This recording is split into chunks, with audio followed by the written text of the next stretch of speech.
There is something that always bogs my mind when I think about it. It's about the last moments of Christ on earth.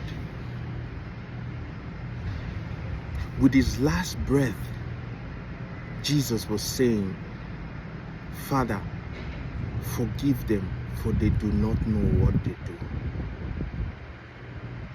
They don't know what they do. They did not know what they were doing. I mean, they took him to court. They got him flogged. They made crown of thorns and put on his head. They pierced his hands with nails. But still, he says they don't know what they are doing.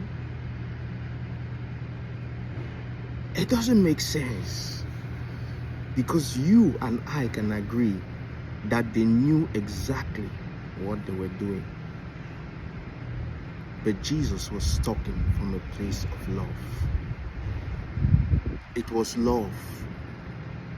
It was grace speaking. They don't know what they do. But you know what baffles me most?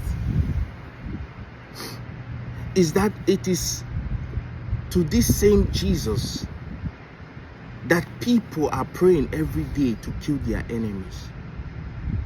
Fire, fire, fire, fire.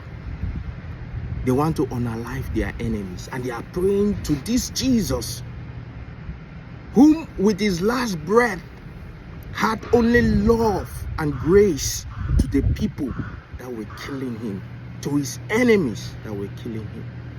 He had only love, only prayer for forgiveness for them. And today we feel that because we think that somebody is behind our failure, we can pray to this same Jesus to kill that person. You know, there are some things in the church that I just see pure ignorance. There are some things that we say and preach, some doctrines that we give in church. It shows that we don't know the person of Jesus Christ. We were once enemies to Christ. Why didn't he kill us? We were once his enemies. Why didn't he kill us while we were enemies? But he saved us.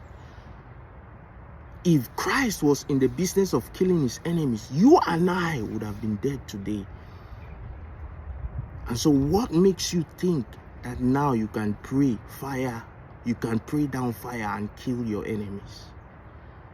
It's not going to work. It's not Jesus that is going to do that. Maybe it's the gods from your village that's going to do that, because it's not in the nature of Christ. It just baffles my mind how Christ shows love, compassion, understanding, forgiveness.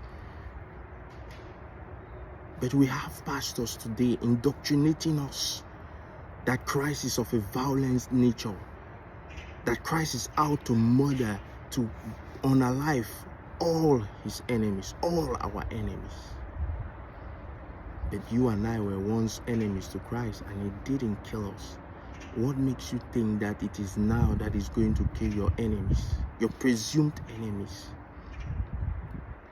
That is not the nature of Christ. The Bible says, it is not the desire of the Father that any should perish. The greatest thing you can do to those enemies that you have is to pray for them to come to the knowledge of Christ, and not to pray that God will unalive them. He will never do it. God bless you. Have a wonderful week ahead.